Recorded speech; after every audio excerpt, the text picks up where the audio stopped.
Munduko populazioa zahartzen ari da eta 2050erako 80 urtetik gorako populazioa hirukoiztu egingo da, egungo 143 milioietatik 426ra pasatuz.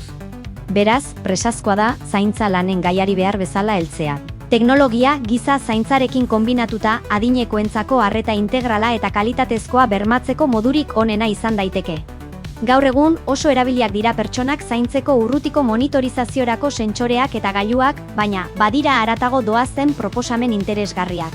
Esaterako adinekoei eguneroko zereginetan laguntzeko robotak, konpainia egiteko laguntzaile virtualak, erorketak detekta ditzaketen zoru adimenduak edota errehabilitazio fisiko eta kognitiboan lagun dezaketen errealitate virtualeko betaurrekoak. Bada garaia, gurean, teknologia zaintzan txertatzeko plan integral bat diseinatu eta martxan jartzeko.